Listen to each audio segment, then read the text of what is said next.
आमच्या आजोबांपासून ही परंपरा पूर्वीपासून चालू आहे.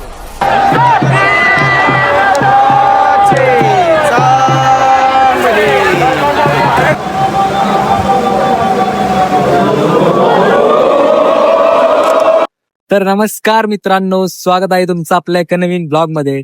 तर मित्रांनो, आपण सर्वजण ज्या क्षणाची आतुरतेने वाट पाहत आहोत तो क्षण म्हणजे सुप्रसिद्ध बावधन बगाड यात्रा 2026.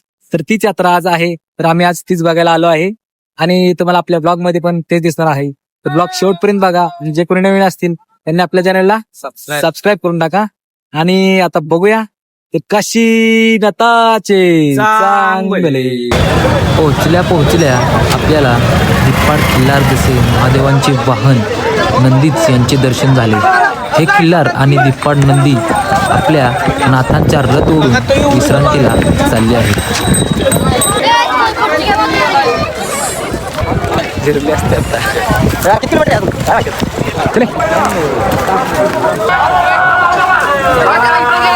नाथांच्या रथापाशी पोहोचल्यानंतर मित्रांनो, तुम्ही बघू शकताय असंख्य प्रमाणात महाराष्ट्राच्या कानाकोपऱ्यातून आलेले हे भाविक यात्रेत फिरताना आम्हाला आमचे काका म्हणजे बावधनकरांची शान क्रिकेटर रॉबिन काका भेटले.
आता आपण नाथांच्या रथाचे दर्शन घेतले.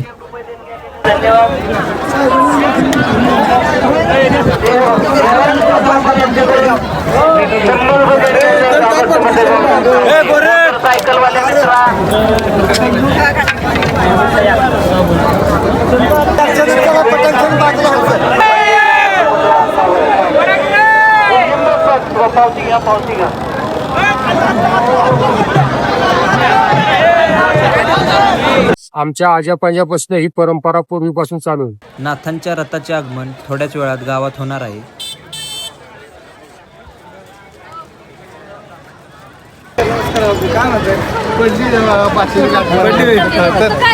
म्हणजे आता शूटिंगला आलोय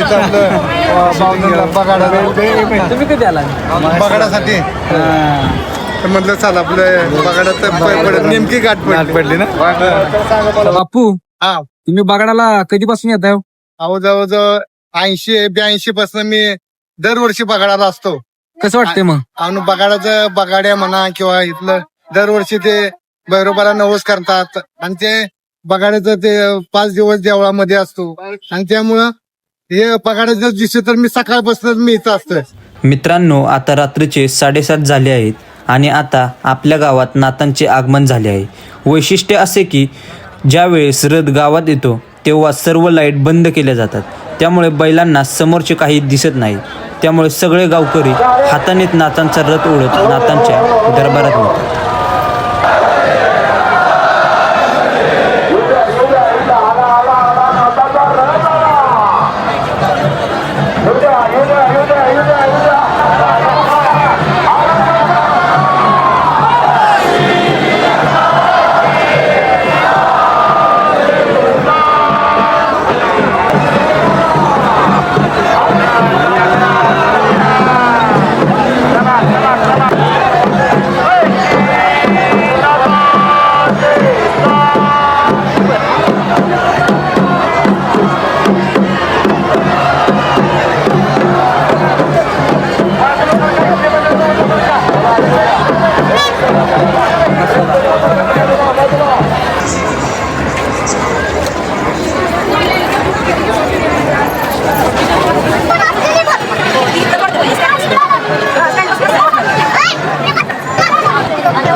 बगाड्या नाथांच्या दरबारात आल्यावर सर्वप्रथम नाथांचे दर्शन घेतो. दर्शन घेऊन नाथांकडून प्रसाद घेतो आणि बाहेर आल्यानंतर उपवास सोडतो आणि बगाडाचे मानाचे वस्त्र काढून ठेवतो. नंतर बगाडाचा मुलगा दर्शन घेतो आणि नंतर बगाडाची सांगता होते. घरी जायचं, बकरं घ्यायचं, तांदूळ तेल घेऊन यायचं देवळा.